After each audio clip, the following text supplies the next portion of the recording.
Green গার্ডেনে আপনাদের স্বাগত। আপনি যদি গ্রিন গার্ডেনের নতুন দর্শক বন্ধু হয়ে থাকেন তবে চ্যানেলটি সাবস্ক্রাইব করে আমাদের পাশে থাকবেন এবং নতুন আপডেট পেতে পাশে থাকা বেল আইকনটি অবশ্যই প্রেস করবেন। আজ ছাদ বাগানে প্লাস্টিকের গ্লাসে মটরশুঁটি রোপণ এবং পরিচর্যা সম্পর্কে অভিজ্ঞতা আপনাদের শেয়ার করব।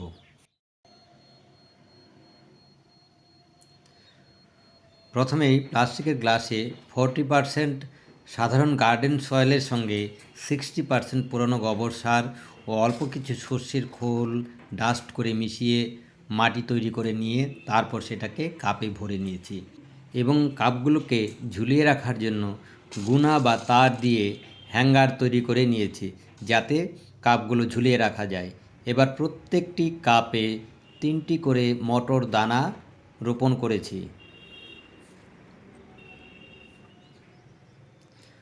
মটর দানাগুলোকে একটু প্রেস দিয়ে মাটির নিচে প্রবেশ করিয়ে দিয়েছি এবং তারপর অল্প কিছু মাটি উপরে ছড়িয়ে দিয়ে বীজগুলোকে পুরোপুরি ঢেকে দিয়েছি।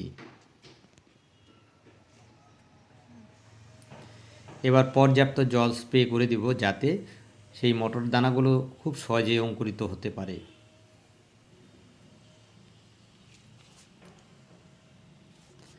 দর্শক বন্ধুরা, 15 দিনের মটরশুঁটি গাছ আপনারা দেখুন।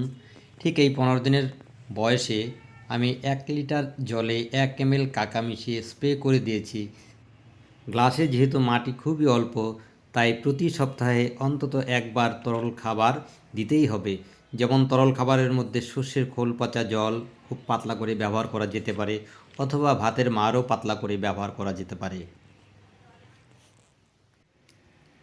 গাছের বয়স এবার 25 দিন। আমি এবারও একবার কাকা 1 লিটার জলে 1 ml মিশিয়ে আবার স্প্রে করে দিয়েছি। দেখুন দর্শক বন্ধু, আমার এই মটরশুঁটির গাছগুলো কচি কচি ডগা পাখিতে খেয়ে নিয়েছে। আর এবার গাছগুলো যাতে লুতিয়ে উপরে উঠতে পারে তাই প্লাস্টিকের সুতো আমি বেঁধে দিয়েছি। দেখুন ফুল ও ফল গাছগুলোতে ধরে গেছে। 35 থেকে 36 দিনের মধ্যেই মটর গাছে ফুল ও মটরশুঁটি ধরতে শুরু করেছে।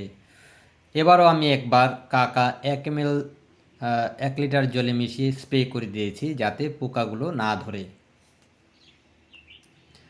মটরশুঁটিগুলো যথেষ্টই বড় হয়ে গেছে। এবার কিছু মটর তোলার সময় হয়ে গেছে, আমি কয়েকটি মটরশুঁটি তুলছি।